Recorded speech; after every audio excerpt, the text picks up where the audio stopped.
Told Walmart to, quote, eat the cost of rising tariffs so they can keep prices low for consumers. The world's biggest retailer by volume and profit, that would be Walmart, warned today that it may have to start raising prices later this month due to President Trump's tariff policy. Retail giant is closing stores. Walmart plans to shut down 269 stores. The first shock came out of nowhere, setting off a chain reaction that even the most powerful corporations couldn't prepare for.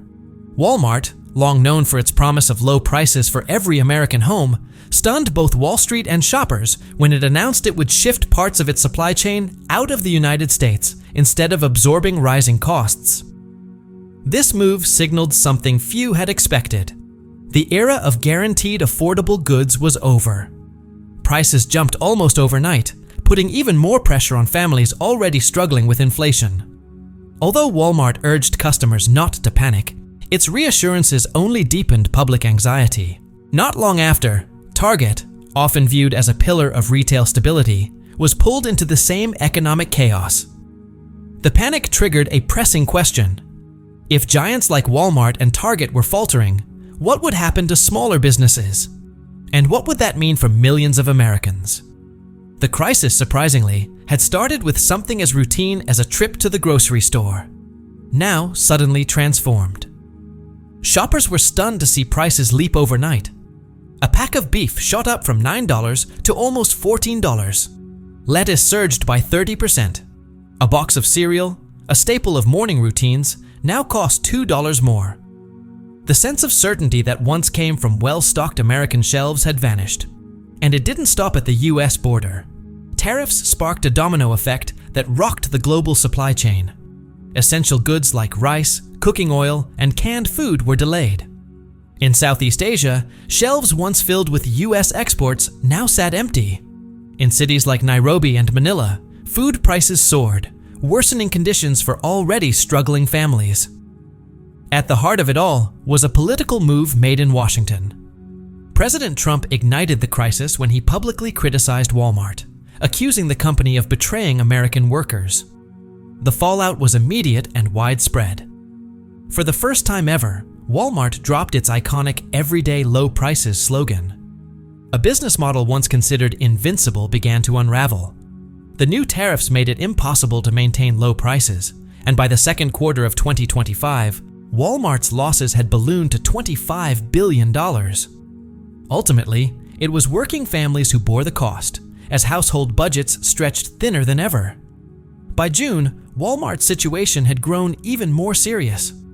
10 major distribution centers were temporarily shut down, leaving over 50,000 workers uncertain about their future.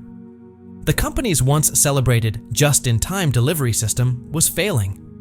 Executives, abandoning their usual corporate tone, openly blamed tariff policies, describing them as economic weapons that were tearing global supply chains apart.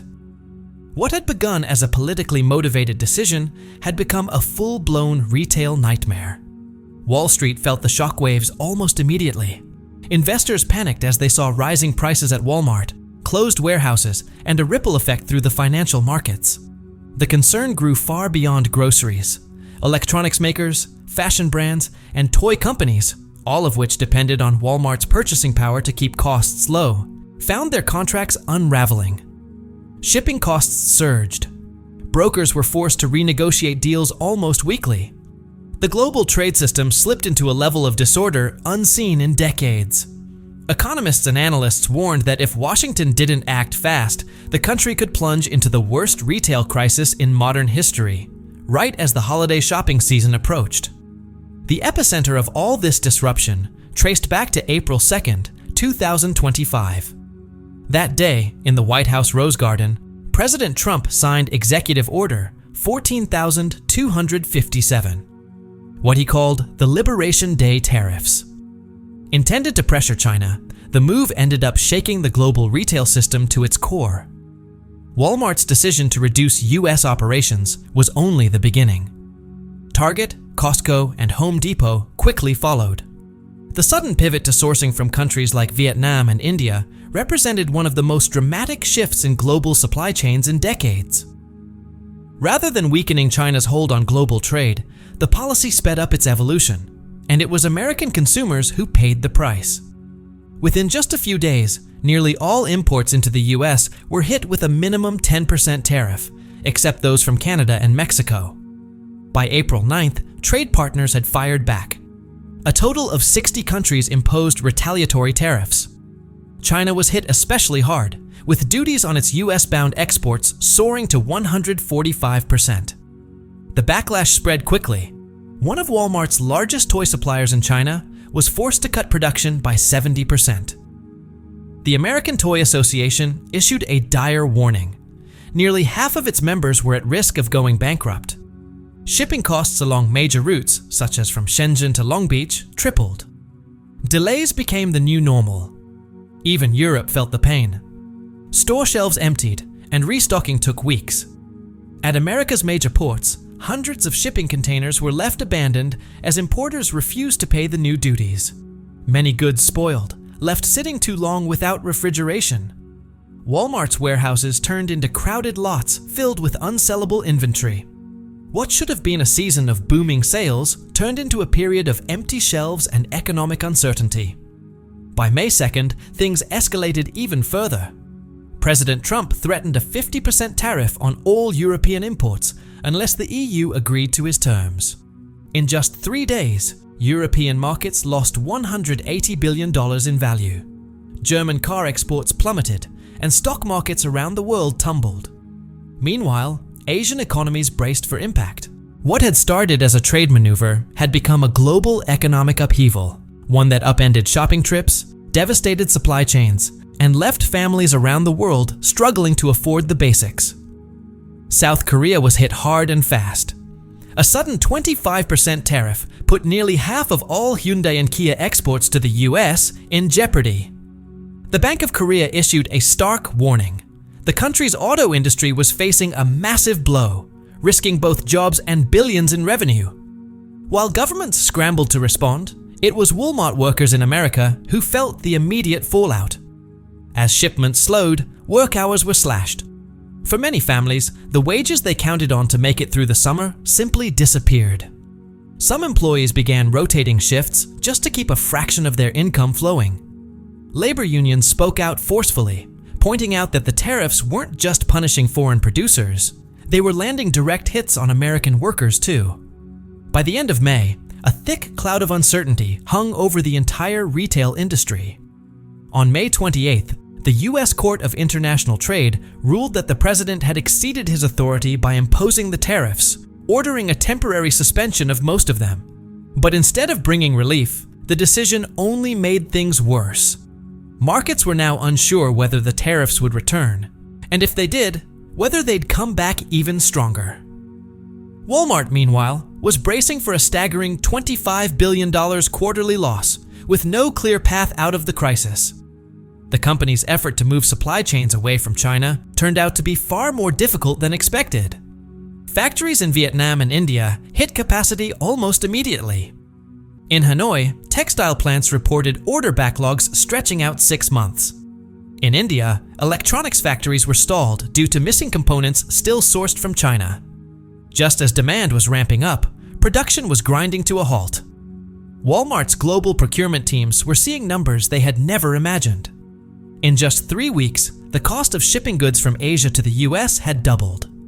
A shipping container that once cost $3,500 to move across the Pacific now costs $6,500, and forecasts suggested it could climb to $8,500 before the summer was over.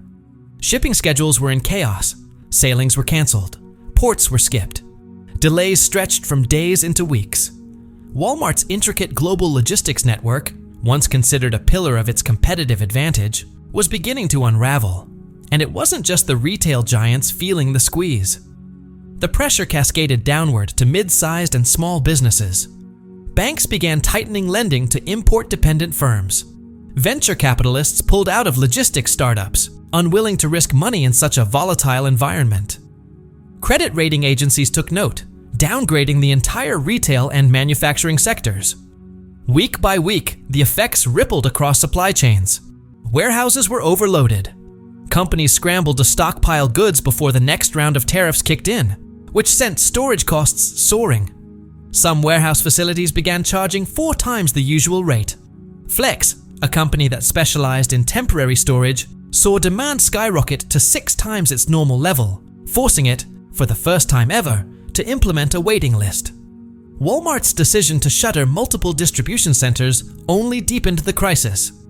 Inventory began piling up, much of it spoiling or expiring, turning into daily financial losses. Among the hardest hit was the agriculture sector.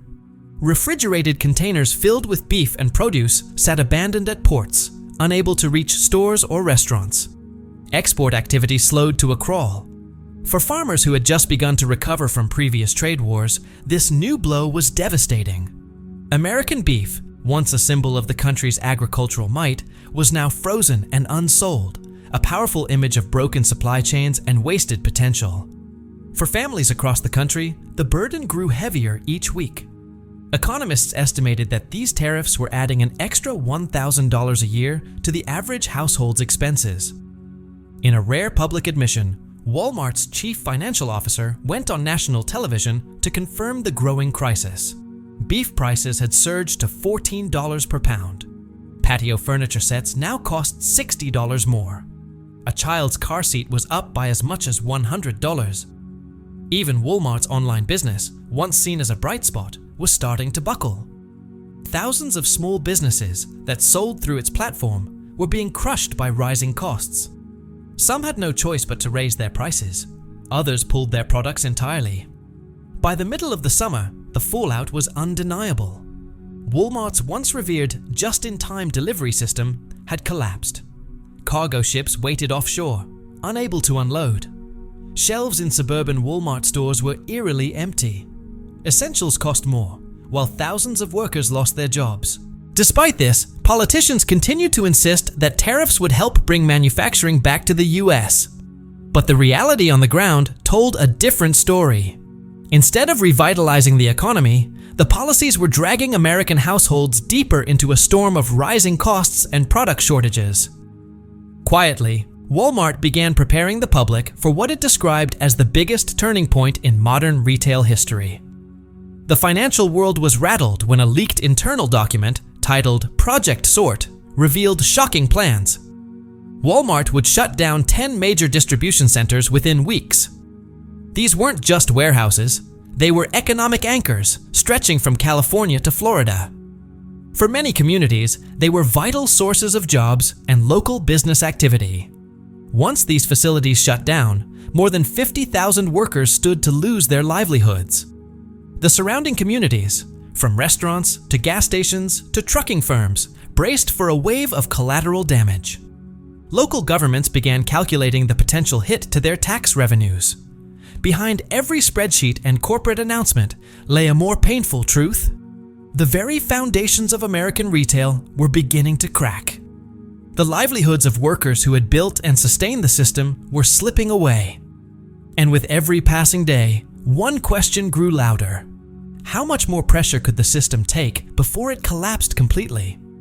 And if the retail industry, once considered the cornerstone of the American consumer economy, failed, what shockwaves would that send across the broader economy?